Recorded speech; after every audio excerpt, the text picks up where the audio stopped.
Welcome to New Jersey Politics with Laura Jones. I am Laura Jones, and we are so glad to have you here. We are just days away from Election Day, and all eyes are on New Jersey's race for governor, a contest that's shaping up to be one of the closest we've seen. It is anyone's game. The general election is Tuesday, November 4th, when voters will choose a successor to Governor Phil Murphy. Early in-person voting got underway last weekend, giving voters a head start on casting their ballots. Democrat Micah Sherrill, the U.S. Congresswoman from the 11th District, is also a former Navy helicopter pilot. Sherrill won her party's nomination back in June with 34% of the vote in a crowded primary field of 6 candidates that included Newark Mayor Ros Baraka and Jersey City Mayor Stephen Fulop. She's campaigning on lowering the cost of living, expanding affordable housing, and protecting key Democratic priorities like education funding, reproductive rights, while vowing to stand up to any federal overreach from Washington. Republican Jack Ciattarelli is a former state assemblyman from Somerset County who narrowly lost to Murphy in 2021. Ciattarelli won his primary with nearly 68% of the vote over talk radio host Bill Spadea, positioning himself as the most pro-business candidate in the race. His campaign is focused on slashing property taxes, boosting economic growth through deregulation, and making New Jersey more affordable for families and seniors, promising to roll back what he calls excessive state spending. The latest Rutgers-Eagleton poll shows Sherrill with a slim 5-point edge among likely voters, 50 to 45%. That's well within the margin of error. Half of New Jerseyans say President Trump's influence is a major factor here, with Republicans hoping for gains among Black and Latino voters amid national GOP momentum. The two squared off in 2 recent debates, clashing over everything from federal shutdown to military records and skyrocketing utility bills.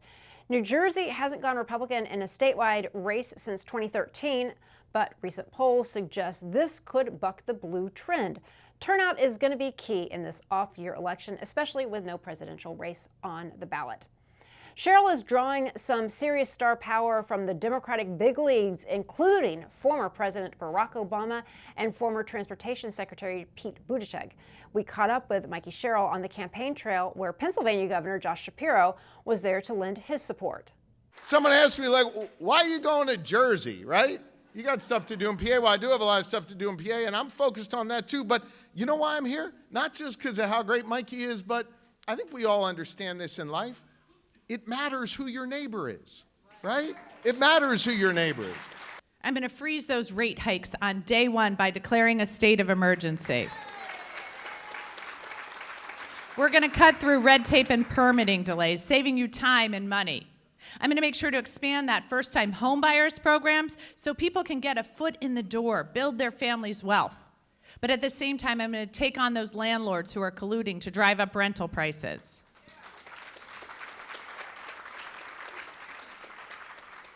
And as I'm trying to lower costs, we see a tariff program. I call it a worldwide extortion racket. Because as you pay more from everything from your cup of coffee to the groceries you buy, President Trump and his family have pocketed billions. We also caught up with Republican candidate Jack Ciattarelli in Camden County, where he stopped to rally with the voters. Ciattarelli has been crisscrossing the state now for months. Executive order number 1 on day 1. No town in this state will be a sanctuary city, and we will not be a sanctuary state. We're not going to encourage immigration or make the job of local law enforcement harder. We're getting rid of that policy. Executive order number 2, we're bringing back to work all of our state workers. Have you tried getting somebody on the phone? Have you tried getting your issue resolved? You know what really bugs me as a proud New Jerseyan? You can walk into a DMV office tomorrow in Florida and walk out an hour later with your real ID. I heard that. Call DMV in New Jersey for your real ID. They're giving you an appointment in January. It's unacceptable. We're bringing these people back to work. You pay their salary, and I'll make sure the state government works for you. We're going to fix that. Also on day 1.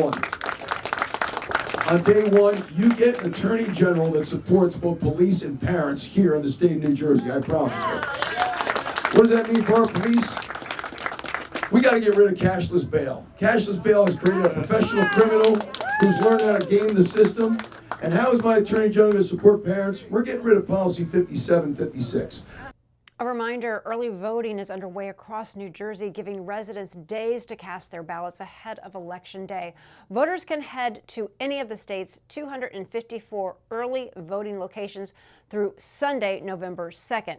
Polls are open from 10 a.m. to 6 p.m. this weekend. Now, election officials are urging voters to double-check their county locations and bring a valid ID if requested. Turnout is expected to be strong this year, especially with local races and school board contests also on the ballot. Coming up next, Micah Rasmussen, director of the Rebovich Institute for New Jersey Politics, is here for a look at early voting and the impact it is having so far on the election.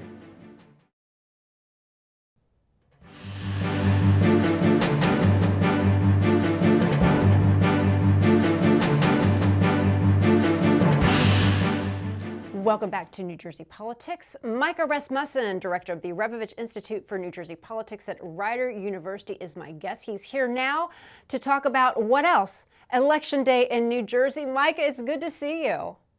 You too, Laura, as always. I don't know what election this marks, so we've been with each other comparing notes, but it's a lot, right? Many, right? And, we've been doing debates together, talking about these candidates, and it's hard to believe it's here, yet it also seems like, okay, we're ready to get a decision. Early voting. Bring it on. Right, bring it. Yep. Let's bring it. So early voting kicked off last weekend. It runs through this weekend. So let's just talk a little bit about that. There are so many ways to vote, to get engaged. But this isn't a presidential election year. It is a gubernatorial election. Let's talk about how New Jersey's looking as far as turnout go, and how that is going to be, how that sways, maybe one works for one party or the other. Okay, so we have three methods of voting in the state: voting by mail, which started several weeks ago, getting returns. We have the in-person early vote. As you mentioned, we are in the middle of that. It will wrap up the Sunday before the election. And then we have Election Day voting, and it's all the above. The voting by mail is heavily favoring Democrats. We've got probably, by the time we get to Election Day, 250,000 vote lead. More Democrats returning mail-in ballots than Republicans. It could be more than that. It could be 275,000 because they're running ahead of their margin from 4 years ago. That's a formidable bank of votes that Republicans have to overcome. They can do it in this in-person early voting, but so far we've seen that a lot of Republicans are voting in-person early. They like that method. They like the machines. They were hoping to gain some ground. So far anyway, Democrats, just as many Democrats are voting in person early, and neither side has a pronounced advantage. As we sit here, maybe about 4,000 or 5,000 more Democrats than Republicans. It's been really neat to see the two titans of the state slugging it back and forth. The Hudson County Democrats are knocking it out because of their Jersey City mayoral race and Brian Stack just driving out every vote there in person early, but also the Ocean County Republicans. You've got the Lakewood community, you've got the MAGA community, and these two titans are sort of slugging it out. Every day they're knocking it out, and neither side is getting a pronounced advantage over the other in the net impact across the state. It's about even. So Republicans have not made up the ground there. What that is all leading us to, they've got to have a really big election day. Right. And, when you're talking about Hudson County, Ocean County, the Democratic Party, the Republican Party, what about all those undeclared, undecided, independent voters in New Jersey? How can you talk a little bit about the significance of the sheer numbers in New Jersey of that, and how both parties are approaching getting those votes? Yeah. So the unaffiliated voters matter a lot. But here's the situation. In an off-year election, it's not the presidential year. They are slower to engage. They're slower to decide. They're waiting a little bit longer to make up their minds.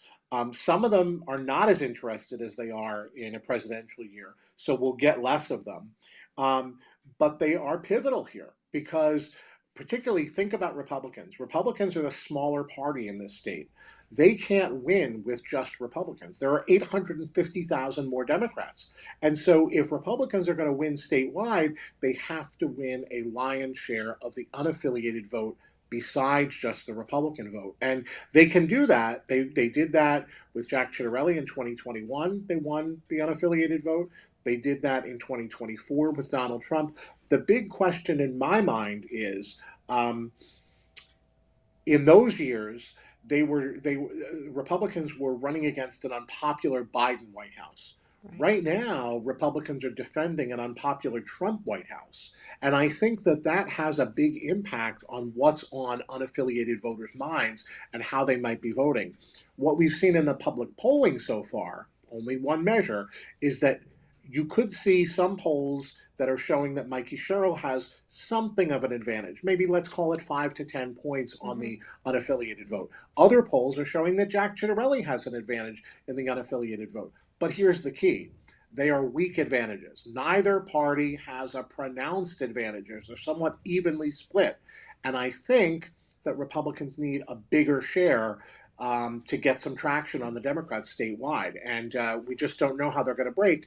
Again, the evidence so far, they're not breaking hard from one side or the other. Yeah, and you talk about the impact of the national landscape here in the state. Both campaigns, they're in overdrive. You've got Jack Ciattarelli. He's really trying to position himself as pro-business, pro-business messaging. Mikie Sherrill is hammering away with affordability and women's rights. We've got the debates are behind us. We've got ads flooding the airwaves. Can you talk a little bit about, what each side needs to do as this campaign is entering the final 48, 72 hours? What are the smartest last minute moves each side needs to make to mobilize not just their base, but get those independents before the polls close on the 4th? Yeah. We're probably done with the persuasion part of the campaign, although campaigns still need to do that. They still need to persuade the voters who are undecided. But at this point, that's not really what the advertising is doing. What the advertising is doing right now is trying to drive out that vote, trying to turn out those votes. And I think what the Sherrill campaign did pretty early on that has turned out to be pretty smart in retrospect, we didn't necessarily give credit for it at the time or see it at the time, is she boxed Ciattarelli out of that affordability argument, or at least she boxed her way toward getting a commanding presence in that affordability argument. What do I mean by that? High tax Jack, right or wrong, fair or unfair? She ran to the right of him on taxes, on the electricity prices. I'm going to freeze those prices. So she got a piece of that affordability argument that otherwise would have been used as a club against the Democrat. Higher taxes, right? So she really did a good job of, by running to the right of him on those issues, she got a good impact on a good wedge, a good part of that vote or of that issue, the persuasion on that issue. Ciattarelli has tried to make other things the issue, and I think he maybe took it for granted a little bit that he would get the winning edge on affordability, on taxes, on electric prices, and he didn't fight her as much early on about that, and so I think he lost a piece of that advantage. It's not that he isn't getting votes out of that, but I think he lost the commanding advantage that he might have otherwise had, or other Republicans like to have over Democrats on that issue of affordability. And so at this point, he's got to find a way to close with those undecided, unaffiliated voters that he really needs to get over the top with her. When you're looking at the race for governor, there are only two in the country going on right now: New Jersey's race for governor and Virginia's race for governor. But being in the area that we are in, we are still in the shadow of the New York and Philadelphia market. No major races going on in Philadelphia, but in New York, everything is all about the mayor's race there. How is that media attention? Is it drawing away? Is that adding? How is that impacting New Jersey's race for governor? Are voters being distracted, or are they being influenced by what's happening in New York City, being far more Democratic than it is, than it is Republican?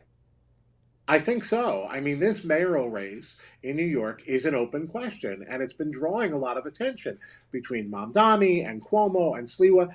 There's been a lot of coverage of the ups and the downs and the ins and the outs on that race. And it's been probably the biggest election story in the metropolitan area this year. That means we don't get as much attention. You're absolutely right about that.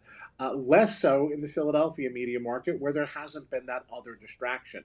New Jersey, once again, we're in this lower information environment, it's harder to find New Jersey news than it's ever been. There are less reporters who are covering it than ever. So I think the campaigns have had to respond to that. They have had to go more surface level with people's understanding, not assume that people know what's going on.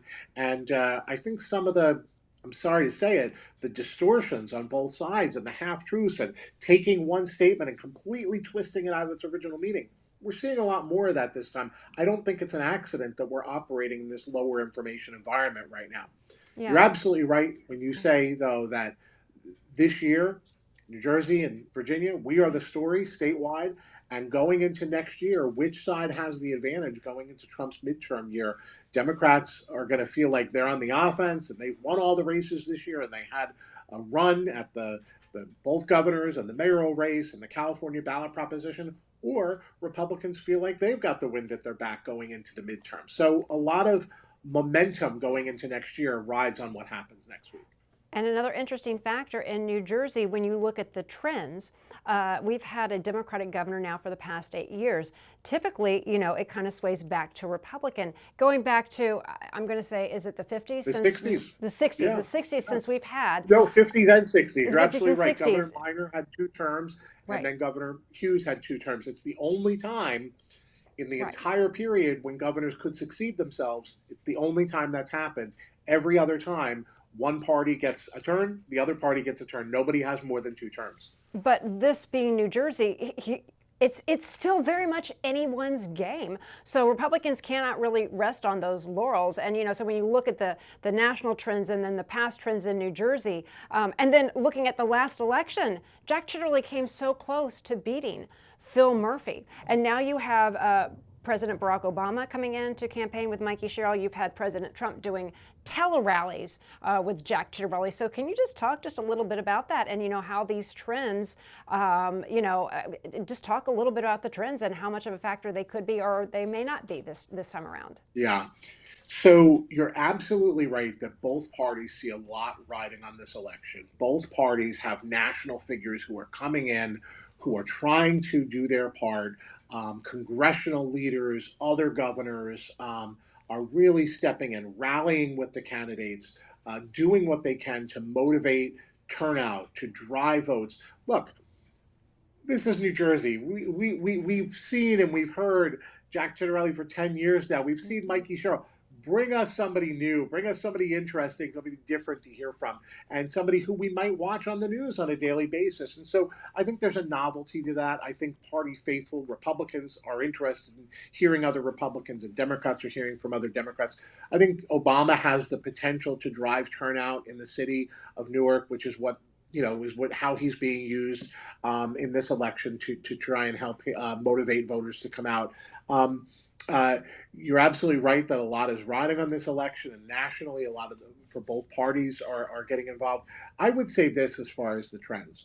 I think some things are looking good for the Democrats as far as the early vote, but I certainly, given all of the analysis that we've just talked about, in no part of that do I think that Ciattarelli is down and out. No part do I think that he doesn't have a shot. I think this is a race, if you believe the latest polls and we're within 5 points, this is a race that either side can still win. And that's also what has motivated so much national interest, is that definitely there's a sense that either party could win this race. Right. And who knows, on election night, we may not know.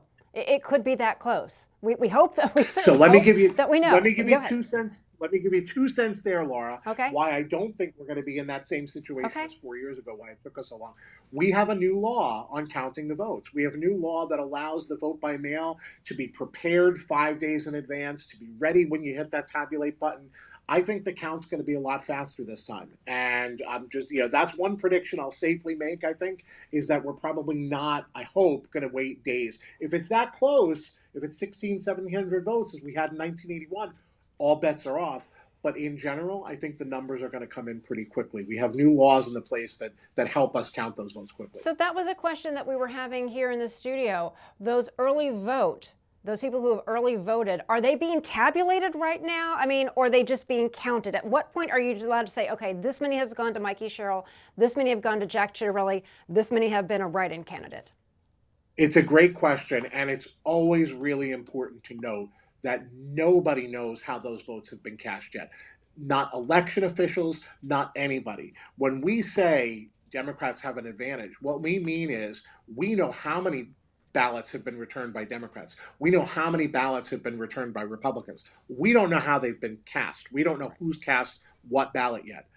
They will be prepared. Envelopes will be opened, fed into the machine, prepared. You don't hit the tabulate button by law. You don't hit the count button until 8 o'clock on Tuesday night. So that is what is supposed to happen by law. That is what will happen by law. But the law that allows us to count faster allows us to get those ballots ready to count so that we don't have any delay and we can just immediately go right into counting starting at when the polls close on Tuesday night. Yeah, and just final thoughts. We also have legislative races. We have mayoral races. We have school board. There are other races going on that aren't that we just don't have time to get to. But just final thoughts as the campaigns again are entering that final mile, that final stretch of this campaign. What are your thoughts? So 4 years ago, when Jack Ciattarelli ran for governor, he came within 84,000 votes of beating the incumbent governor, Phil Murphy. You wouldn't think about that as a coattail situation. However, he ran strongly enough in particular parts of the state that he brought 6 state legislators with him, flipped from Democrat to Republican. Now, 2 years later, in 2023, those seats, or different seats, different numbers, flipped back to the Democrats. And so we're going to be looking on Tuesday to see there are races in Gloucester County and in Burlington County and in Cumberland and Salem County. There are certainly races that could change hands. There are certainly assembly seats that could change hands. The complexion of the legislature could change a little bit. It's only on the assembly side. Senate's not up until 2 years from now, but we could certainly see some changes. The Democratic vote is strong enough, the number of assembly seats is strong enough. We're not going to see a change in control this year, but they could start to eat away at the Democratic margin. Micah Rasmussen, thank you so much for taking the time to talk to us. Always a pleasure to see you. You too. And that'll do it for today. I'm Laura Jones. Thanks so much for watching New Jersey Politics. We look forward to seeing you back here next time.